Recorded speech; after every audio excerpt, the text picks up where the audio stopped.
오늘 우리는 사도행전 20장을 통해서 참된 그리스도인의 위로가 무엇인지 살펴보겠습니다. Today we'll look into Acts chapter 20 to learn about what the true condolence means in Jesus for the Christians. 본문은 바울이 마게도냐와 헬라를 가면서 제자들을 권면하고 또 드로아에서 유두고를 살리는 사건을 기록하고 있습니다. This chapter records how Paul was going through Macedonia and Greece, and he encouraged the disciples, and he also brought Eutychus back to life at Troas. 자, 지도를 한번 보십시오.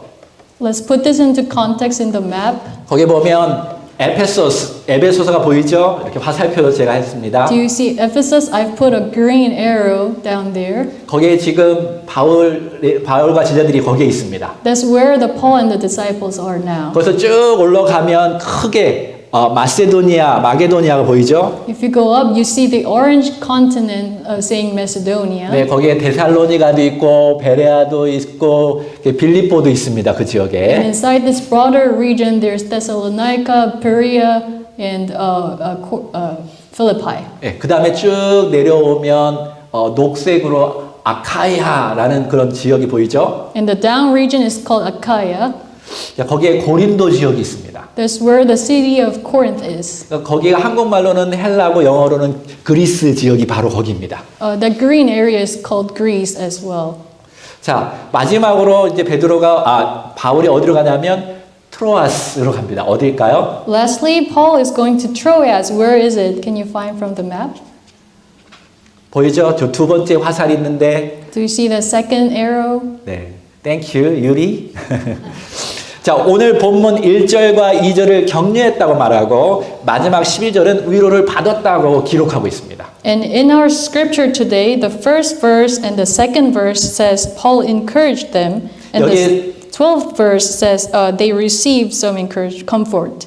여기에 쓰여진 헬라어 단어는 파라칼레오입니다. This encouragement / comfort in original text of Greek is parakaleo. 그래서 이 단어를 중심으로 세 가지 중요한 교훈을 나누고자 합니다. So today we will learn about this word in three different aspects. 우리 다 같이 일어나서 1절 한번 읽어보겠습니다. So stand to our feet to read verse 1 together. 바울은 제자들을 불러 권한 후에 작별하고 떠나 마게도냐로 가니라. 그 지방으로 다녀가며 여러 말로 제자들에게 권하고 헬라에 이르러. In English, Paul sent for the disciples, and when he had encouraged them and taken his leave of them, he left to go to Macedonia. When he had gone through those regions and had given them much encouragement, he came to Greece. 네, 자리에 앉아 주십시오. Please be seated. 1절은 바울이 3년 동안 사역한 에베소 지역을 떠나면서 그 지역의 제자들을 격려하고 또 마게도니아로 또 헬라로 가서 그곳에 있는 제자들을 격려하는 내용입니다. Verse 1 tells us that Paul had ministered in the Ephesian region for 3 years, and as he left, he encouraged the disciples in that region, and he goes over to Macedonia and Greek and also encouraged them, the disciples there. 권한다는 헬라어로는 파라칼레오인데 단순히 위로한다는 말이 아니에요. The word encourage here in red in Greek is parakaleo, but this encouragement doesn't really mean a simple word of comfort. 이것은 신앙 안에서 굳건히 서도록 돕는 행위를 말합니다. This word entails action that actually helps them to fortify their faith. 여기 헬라어 파라는 이렇게 옆에 있다라는 말이죠. Parakaleo can be separated into two parts. Para means you're parallel, you're next to each other. 칼레오는 부르다입니다. And kaleo means to call. 그러니까 곁에 불러놓고 위로하고 격려하고 함께 한다는 거예요. So together this word means to call, to invite, and to stand next to each other to encourage them. 여러분도 누군가 위로할 때 곁에 가서 함께 있어주고 들어주고 말하는 거죠. When you encourage others, don't you go next to them, hear them, speak with them? 이것은 성령님의 주요 사역인데 성령님께서 바울을 통해 여러 제자들을 지금 격려하고 계시는 것입니다. And this is the ministry of the Holy Spirit. So the Holy Spirit, through Paul, is encouraging disciples of many regions. 만약 바울을 통해 주의 말씀이 그들 안에 들어가면 성령님께서 그들 곁에서 계속적으로 도와주실 것입니다. Once the word of God is in them and remain in them through Paul, then the Holy Spirit will keep taking care of them.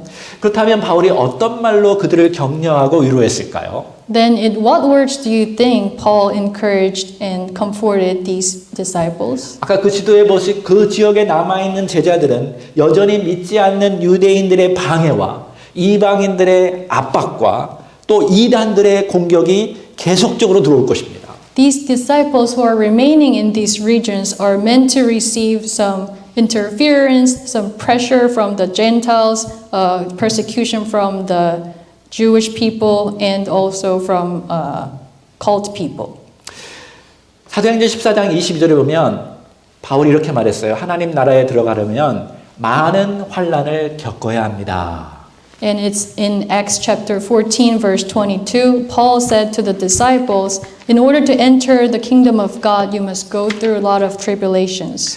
바울은 루스드라에서 돌에 맞아서 죽었다가 기적적으로 다시 살아나서 다시 제자들에게 가가지고 이 말을 한 것입니다. And Paul said this when he was almost died because he was stoned in Lystra, but he was brought back to life miraculously, and he encouraged the disciples. 우리 크리스찬들에게 환난은 피할 수 없는 현실입니다.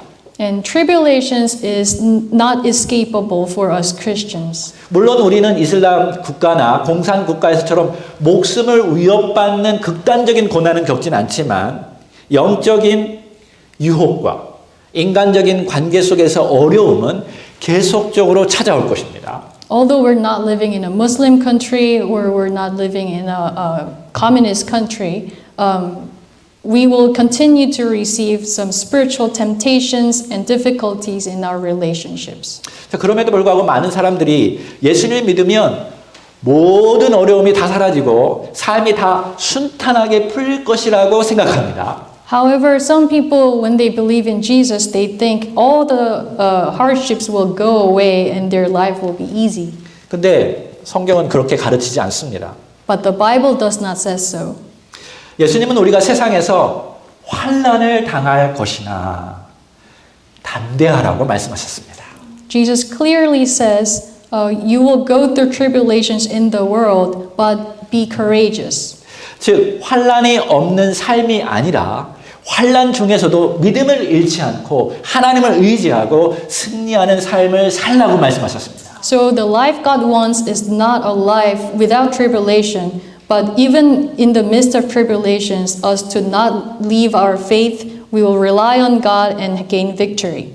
3절을 보겠습니다. Let's read verse 3. 아까 그리스 지역에 있었어요. 자, 거기 석 달 동안 있다가 배 타고 수리아로 가고자 할 그때에 유대인들이 자기를 해하려고 공모함으로 마게도냐를 거쳐서 돌아가기로 작정하니. And there he spent 3 months, and when a plot was formed against him by the Jews as he was about to set sail for Syria, he decided to return through Macedonia. 바울은 그리스 지역의 유대인들이 자신을 배 위에서 떨어뜨려 가지고 물속에 빠뜨려 죽이려고 했다라는 그런 공모를 들었습니다. Paul heard this plot among the Jews who were trying to push him out of the boat when he is on the boat. 그 당시 많은 유대인들은 봄이 되면 그 유월절을 지키기 위해서 예루살렘으로 배 타고 가는데 그들은 바울도 그 배를 탈 것을 알고 공모를 꾸몄던 것입니다. Many Jews of this day, when the Passover time comes in the spring, they go back to Jerusalem and they usually use the ship. So they knew that Paul will be on this ship to make this plot. 그러니까 그리스 지역에서 예루살렘 곧바로 갈 수 있는데 다시 마게도냐를 거쳐서 멀리 돌아서 가려고 했던 것입니다. So that's why Paul was not being on the ship directly headed to Jerusalem, but he had to go around the map through Macedonia and different places. 이처럼 바울은 계속적인 환난과 어려움을 겪었습니다. Like this, Paul was going through different tribulations and hardships. 그러나 그는 믿음을 잃지 않고 불평하지 않았습니다. But he never lost his faith and he did not even complain. 그럼 어떤 장애물이 와도 매 순간 성령님의 인도하심을 따라서 계속 목적지를 향해 나아갔던 것입니다. Instead, as he encounters different blocks, he was relying on the Holy Spirit's guide each time to pursue the end goal. 그러므로 여러분 우리도 그 어려움이 올 때 초연함이 필요합니다. Like this, when the hardship comes in our ways, we need to rise above. 어려움이 올 때마다 그 문제에 집중하지 마십시오. When the hardship comes, do not focus on the hardship. 그 대신 주의 말씀을 곁에 두고 Instead, we'll have the word of the Lord next to us. 어려움을 잘 극복하는 성도님 되기를 주의 이름으로 축원합니다. And I bless you in the name of Jesus that you'll overcome the hardship. 두 번째, 우리 4절을 한번 읽어볼까요? 시작.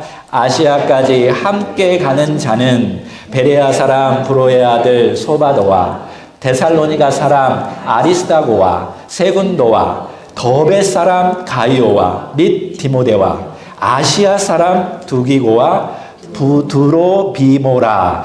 그들은 먼저 가서 드로아에서 우리를 기다리더라. And he was accompanied by Sopater of Berea, the son of Pyrrhus, and by Aristarchus and Secundus of the Thessalonians, and Gaius of Derbe, and Timothy and Tychicus and Trophimus of Asia. Now these had gone on ahead and were waiting for us at Troas. 자, 이 사람들의 이름과 출신지를 언급하는 것을 볼 때 이 사람들은 각 지방의 대표자인 것입니다. Seeing that this verse mentions where they're from along with their name, it means they're representatives of these regions. 숫자를 세번 7명입니다. And I counted there are 7 people. 7이라는 것은 이방 지역의 신자를 대표하는 상징성을 가지고 있습니다. And this 7 denotes that they represent the Gentile believers from these regions. 이들은 예루살렘의 가난한 그리스도인들을 돕기 위해 이방인 그리스도인의 헌금을 모아서 바울과 함께 간 자들입니다. These representatives, in order to help the poor Christians in Jerusalem, they gathered the Gentile Christians' offerings and went with Paul together. 아마도 여기 각 사람은 각 지역의 교회로부터 받았던 헌금을 가지고 갔을 것입니다. Perhaps each of them were carrying the offering they collected from each church. 여러분 많은 돈은요 한 사람이 만지면 위험해집니다. And if the money, there's a lot of money, if one person takes care of it, it becomes dangerous. 그들은 그 각 지역에 정성으로 모아진 그 중요한 헌금이 잘못 사용되는 것을 막기 위해서 서로 보호하고 물질을 잘 관리했던 것입니다. In order to not abuse this authority, they must have checked and balanced each other to protect the money safe. 이들이 바울과 함께 가는 또 다른 이유는 위험 속에 항상 도사리고 있는 바울을 돕기 위한 것이었습니다. And another reason why they're accompanying Paul is to help Paul whenever he encounters danger. 이것은 바울에게 성령님이 주시는 위로입니다. This is a comfort that the Holy Spirit is giving to Paul. 여러분 어렵고 힘든 상황 속에서 선교할 때 누군가 함께 해준다는 것이 얼마나 큰 위로일까요? How big of a comfort it is that someone accompanies you in a very dangerous and full of hardships missionary journey. 그래서 저는 저 타픽에 함께 가는 위로라고 적었습니다. That's why next to the title Parakaleo, I wrote comfort that walks together. 헬라어 파라가 어떤 의미라고 했죠, 제가? What did I say the para part means? 옆에라는 Next to 거죠. each other. 예, beside. Besides. 파라는 그러는 거. 갈레오는 무슨 뜻일까요? What about Kaleo? 예, 부르다라는 뜻이지만 옆에서 갈래요, 나 갈래요, 함께 갈래요. 그래서 파라 갈래요라고 제가 말했습니다. Yes, it means to call, but in Korean it means that you'll go together Kaleo. So para Kaleo. 예. 자, 여러분 신앙의 길은요 홀로 가는 것이 아닙니다. Like this, the way of faith is not meant to be walked alone. 교회 공동체 안에서 서로를 위로하고 함께 성장해야 합니다. We must comfort each other in the church community and we should grow together. 우리가 함께 예배드리고 우리가 함께 친교하고 함께 사역할 때 주님은 그 사역 안에서 위로하고 힘을 주십니다. And as we worship together, pray for each other, and do ministry together, the Lord gives on the midst of us His comfort and strength. 여러분 한번 상상해 보십시오. So let's imagine 그 당시 이 7명 그들 모두가 함께 예루살렘의 어려운 신자들을 도울 때 얼마나 큰 위로가 예루살렘 교회에 있었을까요? So how great a joy must the believers in Jerusalem must have felt when they saw these representatives from the Gentile churches. 이들이 누군가를 도울 때 우리처럼 그냥 쉽게 뭐 비행기 타고 가서 도와주는 이런 차원이 아니에요. 몇 달을 걸려서 가는 것입니다. These 7 people and Paul, they did not just simply take on a plane to just visit there casually like we travel these days. They went through all the hardships. 그래서 몇 달 동안 다시 또 돌아와가지고 자기 교회에 돌아와서 보고할 때 그들 또한 성령님의 큰 위로를 받은 줄 믿습니다.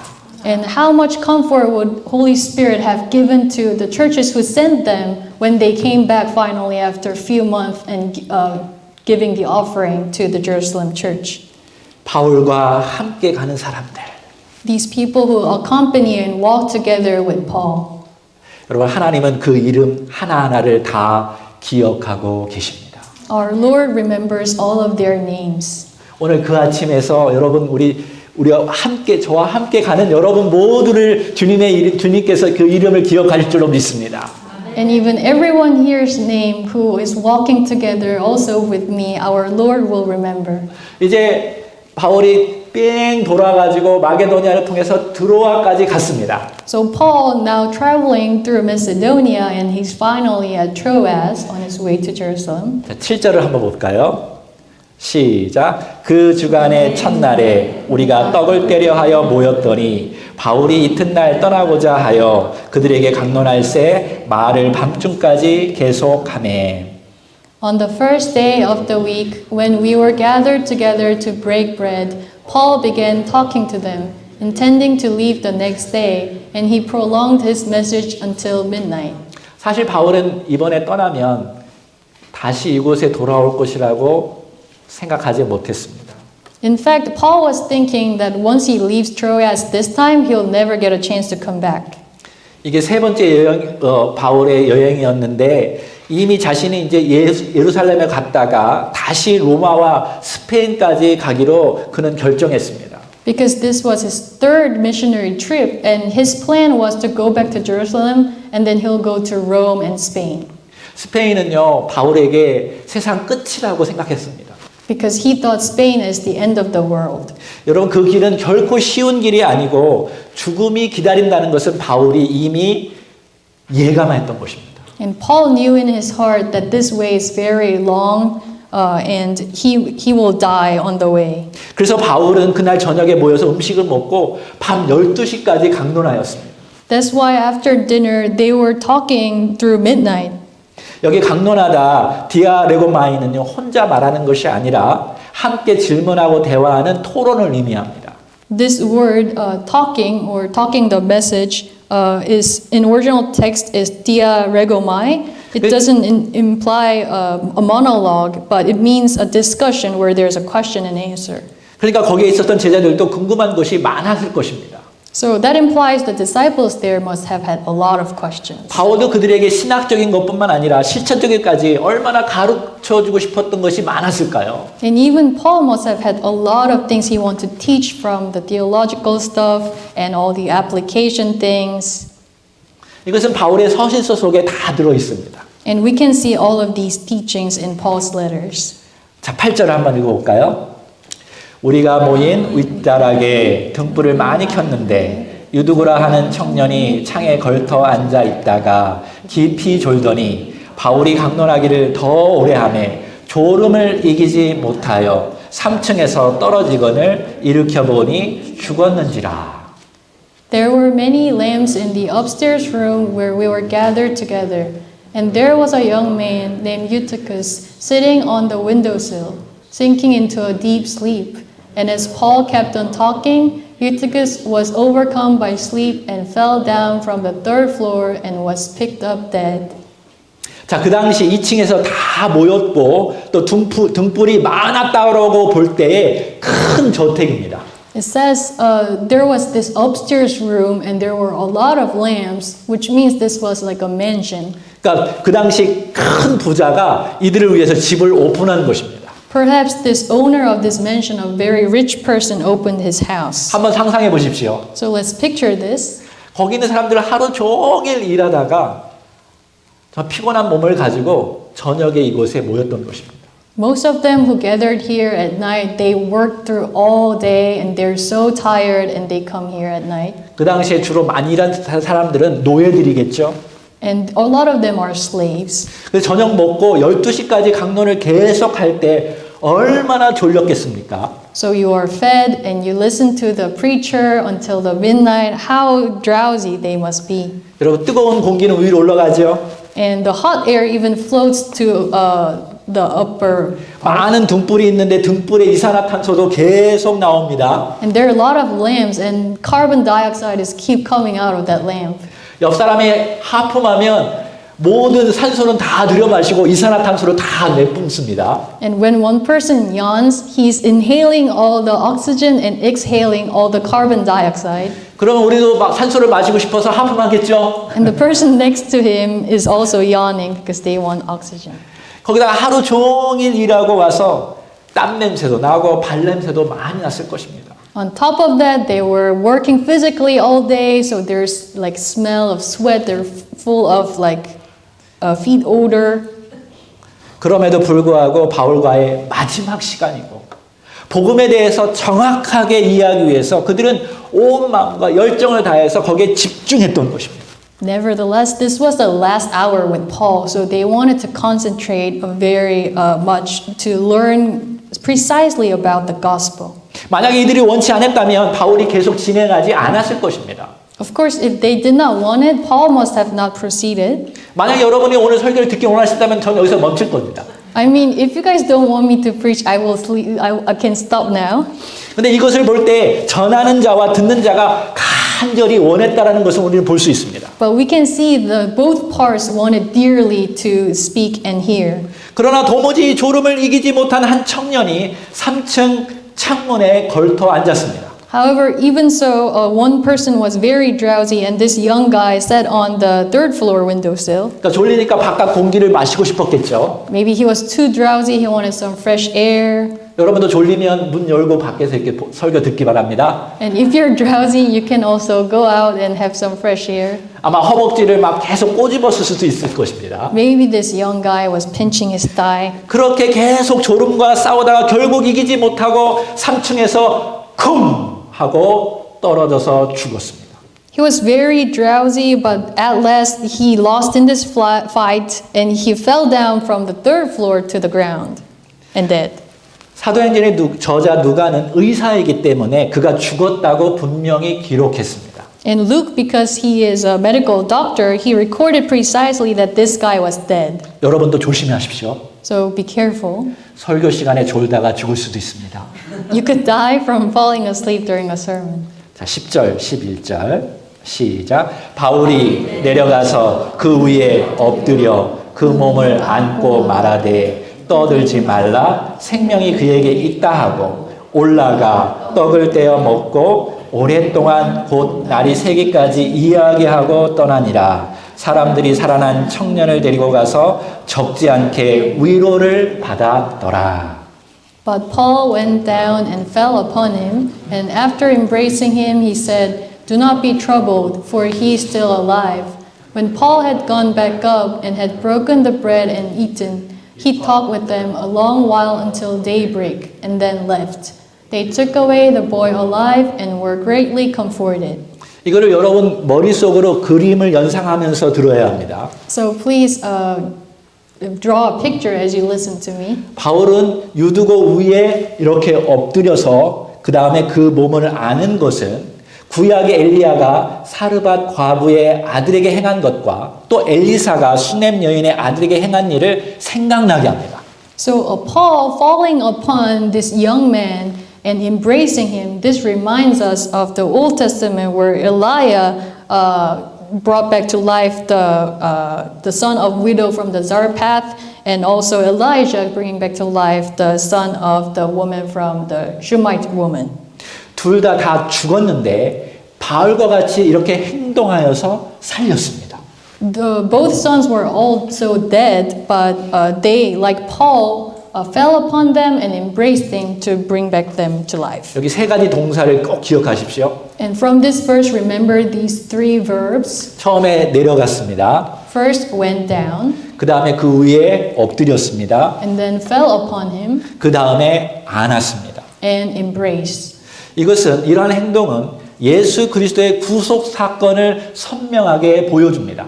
These series of actions show us clearly what the redemption work of Jesus was. 예수님은 하나님의 가장 높은 곳에서 가장 낮은 곳까지 우리가 있는 그곳까지 내려오셨습니다. Jesus, he went down from the most high place to where we are, the lowest place. 그리고 우리와 동일시하여 우리와 하나가 되어 우리의 죄를 다 끌어안고 십자가 위에서 죽으셨습니다.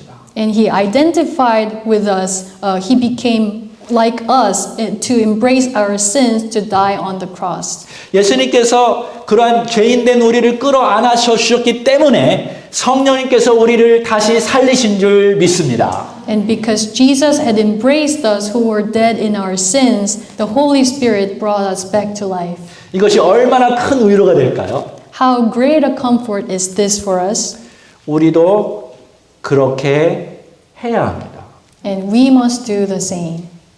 이런 그림을 보여주시고 예수님께서 직접 행하신 것을 보여주신 이유는 그분을 믿는 우리가 똑같이 하라는 것입니다. The reason why he showed us this theme throughout the Bible and himself through actions is because he wants us to do the same. 너 왜 이렇게 정신 차리지 못해? Hey, why couldn't you stay awake? 그러니까 떨어져서 죽지. That's why you fell and died. 그렇게 하지 마. Don't do that. 이렇게 하지 말라는 거죠. Don't do this. 그것이 아니라 죄인의 자리에 내려가서 그들을 긍휼히 여기고 그들을 정말 이해하고 끌어안는 자세가 필요하다는 말입니다. Rather, we will become like sinner. We will go down to the place of a sinner. We'll embrace them. We will sympathize with them. 우리 모두 연약한 가족과 지체를 끌어안고 기도합시다. So let us embrace and pray for our weak family members and fellow believers. 재미있는 것은 이것입니다. 그를 살려놓고 또 떡을 먹으면서 새벽같이 계속 이야기를 했다라는 것입니다. An interesting scene after this is that Paul, after bringing him back to life, they continued to break bread and like talk until the dawn. 여러분 일반적으로 이러한 기적을 경험하면 다 끝난 것입니다. Normally, wouldn't you just like disseminate after you experience such miracle? 이제는 다들 하나님을 확실히 믿고 이제 집에 가도 되는 것이었습니다. Because everyone saw the glory of God and they can just go home now. 더 계속하면 누군가 떨어져서 또 죽을 수도 있습니다. And if you continue, someone might die. 근데 이들의 초점은 기적에 있지 않습니다. But their focus is not on the miracle. 이들은 하나님의 뜻, They are focusing on the will of God, 하나님의 약속, the promise of God, 하나님의 계획, plan of God, 하나님의 방식 이러한 것들을 아는데 훨씬 더 중요했습니다. and the way of God. It's more important for them to know these. 그래서 밤참을 먹으면서 새벽까지 대화하고 이야기한 것입니다. That's why they break the bread again, the night snack, and they're talking through the dawn and here. 아마 유두고가 다시 살아난 기적을 보면서 이들은 부활에 대한 이야기를 했을 것입니다. Perhaps after seeing Eutychus coming back to life, they must have talked about resurrection. 그리고 바울의 부활의 복음에 대해 확신을 갖게 되었을 것입니다. And Paul must have strengthened his assurance about this gospel of resurrection. 바울이 데살로니가 전서에 이렇게 말하였습니다. In in 1 Thessalonians 4, he said, 다 같이 읽어봅시다. 그 후에 우리 살아남은 자들도 그들과 함께 구름 속으로 끌어올려 공중에서 주를 영접하게 하시리니 그리하여 우리가 항상 주와 함께 있으리라. 그러므로 이러한 말로 서로 위로하라. Then we who are alive, who remain, will be caught up together with them in the clouds to meet the Lord in the air, and so we will always be with the Lord. Therefore, comfort one another with these words. 우리도 이 땅에서 수시로 어려움을 당할 것입니다. We'll go through many tribulations on this earth. 아니 여기 어떤 분은 이미 많은 어려움 속에 있을 것입니다. Or perhaps you're already in such tribulations. 제가 무슨 말로 그들을 위로할 수 있을까요? With what words can I comfort them? 정말 이 세상을 보면 답답하지요? And when we look at this world, it's very frustrating. 정말 사람을 기대하면 답이 없지요? And if we expect someone, there's no clue. 답이 없으면 답답하지요? And when there's no clue, it's very frustrating. 그러나 이런 궁핍한 삶과 고단한 삶이 우리의 미래에 계속되지 않을 것입니다. But such a deprived life and tiring life will not continue forever 우리의 최종 목적지는 부활입니다. because our final destination is resurrection. 새로운 몸으로 영원히 주님과 함께 살 것입니다. And with the new body, we will live forever with the Lord. 이것이 주님께서 우리에게 주시는 최고의 위로인 줄 믿습니다. This is the ultimate comfort given to us by God. 거기에서는 얼굴 때문에 좌절할 필요가 없습니다. There, we don't have to be frustrated because we're ugly. 거기는 사람 때문에 고통받지 않을 것입니다. Will not be afflicted because others betray us. 거기에서는 늙지도 않을 것입니다. Will not age. 거기서는 병들지도 않을 것입니다. And we will not be sick either. 우리 학생들 거기서는 공부 때문에 스트레스 받지 않을 것입니다. And we don't have to be stressed because of studies. 그러면 우리 함께 그때까지 파라칼레오 합시다. So until then, let's do parakaleo together. 우리 옆 사람 손 잡고요. 파라칼레오 합시다. 한번 얘기해 보십시오. Let's go hand in hand. Let's do parakaleo. 다 같이 기도합시다. Let us pray.